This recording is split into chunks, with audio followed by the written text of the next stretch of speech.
Tahun 2016, sebuah buku berjudul Jokowi Undercover diterbitkan dan langsung menghebohkan publik.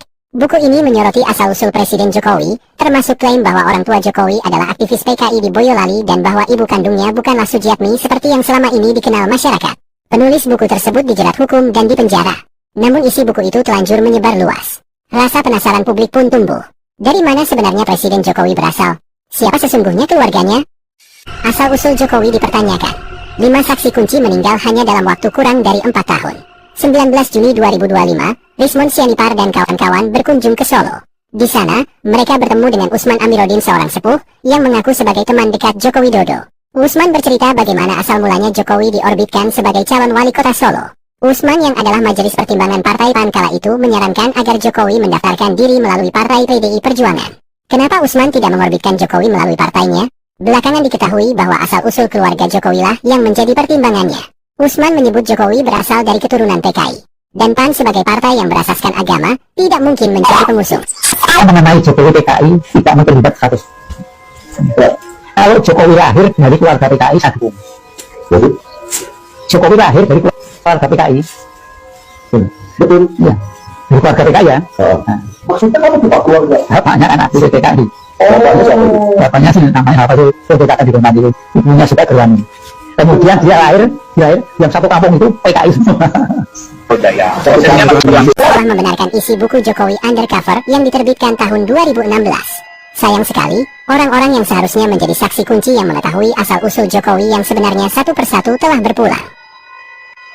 Sejak isu itu merebak, sejumlah tokoh yang berkaitan dengan keluarga Jokowi diketahui wafat dalam rentang waktu yang relatif berdekatan. 24 September 2018, Hari Mulyono, suami dari adik Jokowi, meninggal dunia. Ia pernah dikaitkan dalam diskusi publik soal dugaan pemakaian ijazah oleh Presiden Jokowi.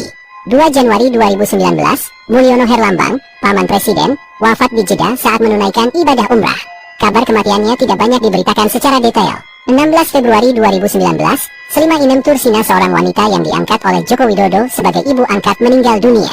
Sama seperti kematian sang paman, Mulyono Herlambang, Jokowi juga tidak hadir pada pemakaman sang ibu angkat.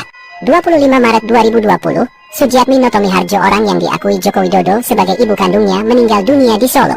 Kematian Sujiatmi meninggalkan sejumlah pertanyaan besar. Istri Joko Widodo, Iliana, tidak menghadiri pemakaman orang yang dianggap mertua Joko Widodo itu. Bahkan menurut FX Hadi Rudiatmo yang menjadi wali kota Solo waktu itu, bahkan sampai tahlilan 1000 hari meninggalnya Sujiatmi, tidak sekalipun Iliana melayat. Hal lain yang disorot adalah Joko Widodo yang langsung bertolak ke Jakarta pada hari pemakaman sang ibu. Bahkan esok harinya, pada tanggal 26 Maret, Jokowi sudah kelihatan masuk kantor di istana. Nampak sekali seolah keluarga itu tidak merasa kehilangan sama sekali. Terakhir, pada 28 Februari 2022, Nyono Surya Sarjono, paman Jokowi lainnya, juga wafat. Beliau dikenal sebagai sosok yang sangat dekat dan paling berperan besar mengorbitkan Jokowi di dunia politik. Dari kelima keluarga dekat Jokowi yang meninggal sejak buku Jokowi Undercover beredar ini, tidak satupun yang meninggal di sisi Jokowi. Bahkan Sujiatmi yang disebut-sebut ibu kandung Jokowi harus berjuang sendiri melawan penyakitnya di Solo tanpa ditemani satu-satunya lelaki yang dia sebut sebagai anak kandung. Jokowi datang melayat sesaat setelah Sujiatmi menghembuskan nafas terakhir dan segera berbalik ke Jakarta setelah dimakamkan keesokan harinya. Tidak ada kesan yang terlihat seperti benar-benar keluarga dekat. Sangat kontras dengan situasi ketika ibunda mantan Presiden ke-6 SBY sakit keras. SBY terlihat sering duduk di samping pembaringan ibu dan menemani sampai sang ibunda menghembuskan nafas terakhir. Di sini tentu saja kita tidak sedang menuding sesuatu dalam keluarga Jokowi.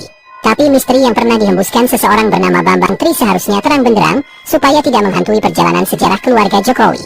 Bagaimanapun Jokowi sudah menorehkan sejarah pernah menjadi orang nomor 1 di negeri ini. Dan sejarah bangsa akan dituliskan bersamaan dengan sejarah dan latar belakang para pemimpinnya.